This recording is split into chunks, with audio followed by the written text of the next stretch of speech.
दोस्तों, अगर आपको झट से बहुत कुछ सीखना है तो टीआरएस क्लिप्स हिंदी के चैनल पे आपका स्वागत है।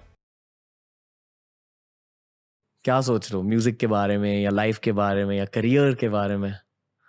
यार ऑनेस्टली अभी थोड़ा सोचना कम कर दिया है Okay. एंड थोड़ा स्पॉन्टेनियस कर दिया है।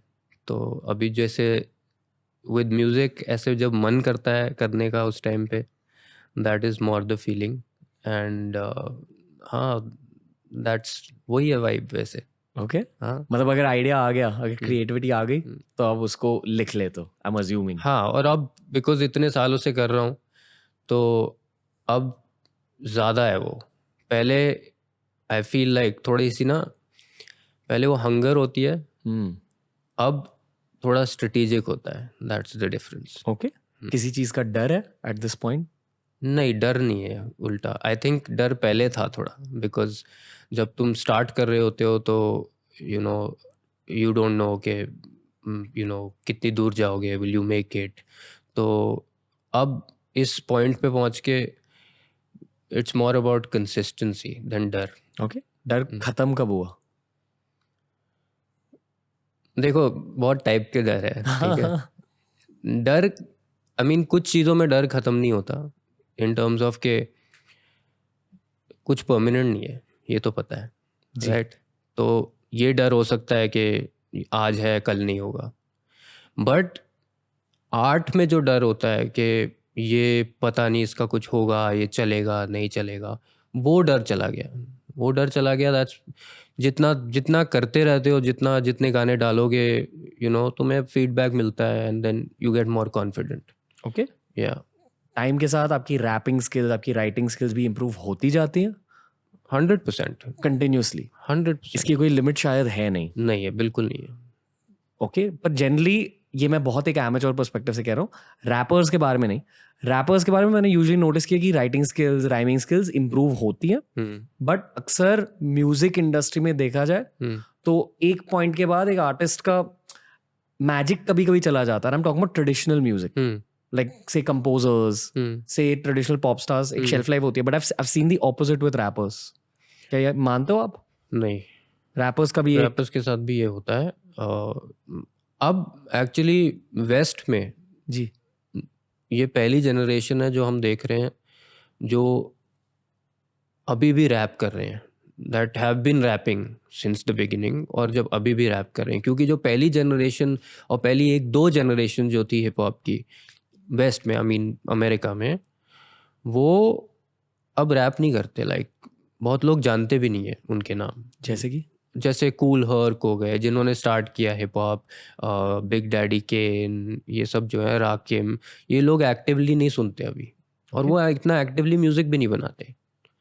बट जैसे जेजी हो गया, नाज, ये जो है, जो अर्ली 90s वाले हैं, ये अभी भी कर रहे हैं rap, and they have become entrepreneurs और बहुत सारी चीज़ें कर रहे हैं। तो आई फील लाइक बहुत कम और बहुत छोटी परसेंटेज होती है जो ट्रांजिशन कर पाती है कोई दूसरे इंडस्ट्री में या में और रेलेवेंस में, कि अभी भी रेलेवेंट है किसी तरह। लाइक 50 सेंट शायद म्यूजिक के लिए इतना रेलेवेंट नहीं है, बट शोज बनाता है टीवी पे, एंड ये करता है, बिजनेस इंटरेस्ट है, ये क्रिप्टो से बहुत कमाए हैं। बहुत बहुत लोगों का है ये। एक कमिलियनेयर एक रैपर होता था, हिप हॉप पुलिस। हाँ, हिप हॉप पुलिस, एग्जैक्टली। और उसके कुछ ज्यादा गाने नहीं पता लोगों को, 2-3 मालूम है, बट वो आज के डेट में, मतलब ही had $multi-million exits in startups, you know। I would like to believe कि रैप सिर्फ एक लॉन्च पैड नहीं है, पर लोगों की नहीं, लाइफ बिल्कुल नहीं, अफेक्ट कर देता है। बिल्कुल नहीं है। जब मैं किसी ओल्डर जनरेशन के इंसान से बात कर रहा हूँ रैप के बारे में, तो मैं उनसे ये कहता हूँ कि rap is my generation's poetry. मतलब जो एक जमाने में पोएट्स होते थे, अब रैपर्स हैं। बिल्कुल, Do you agree? 100%। किसी हमारे पेरेंट्स की जनरेशन को आप कैसे समझाते हो कि रैप होती क्या है? आई एम श्योर ये कॉन्वर्सेशंस होते हैं कृष्णा कॉल। मुझे तो लगता है यार समझाने की ज़रूरत नहीं है, टू बी ऑनेस्ट, बिकॉज हम भी जब पुराने ज़माने के गाने सुनते थे, हमें भी समझ नहीं आते थे, हमें लगता है यार ये क्या सुन रहे हो, तो उसमें कोई समझाने वाली बात नहीं है। आई फील लाइक वो जनरेशन गैप है और वो रहेगी। अब इट्स जस्ट के कि किसी को समझ आती है कि इसमें स्किल क्या है और इसमें आर्ट क्या है, या नहीं समझ आती. Okay, right. एंड मेरी जिम्मेदारी नहीं है लोगों को समझाना. जिनको समझ आती है वो सुनते हैं, जिनको नहीं आती वो नहीं सुनते. आपकी जिम्मेदारी सिर्फ आपके कल्ट के लिए है, जो कल्ट फॉलोइंग आपने बनाई है. कल्ट के लिए या जस्ट जनरली हिप हॉप के लिए. ओके. या ओके, ये पता है आपके बारे में कहा जाता है कि आपकी एक बहुत इंटेंस कल्ट फॉलोइंग है. हाँ है कल्ट फॉलोइंग, मतलब आई वुडंट से कल्ट है, बट जो मेरी फॉलोइंग है they feel strongly about me, ये बोल सकता हूँ मैं. हाँ. Do you look at cult as a negative word? या लिटिल बिट मे बी. क्यों? क्योंकि cult is I feel like थोड़ा, आई मीन आज तक तो इसके थोड़े से नेगेटिव कॉनोटेशंस ही रहे हैं कल्ट के. Cult usually involve some brain washing.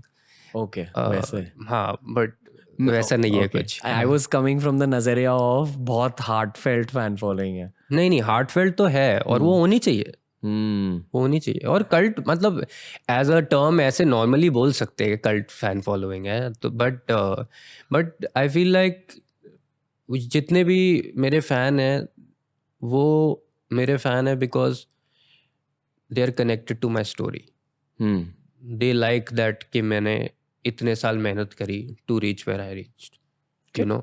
And I think that is what they feel more than anything else. दोस्तों, अगर ये वीडियो अच्छा लगा तो डेफिनेटली हमारी प्लेलिस्ट देख लीजिए. ऐसे ही वीडियोस आपको वहां भी मिलेंगे. और डेफिनेटली TRS क्लिप्स हिंदी को सब्सक्राइब कीजिए.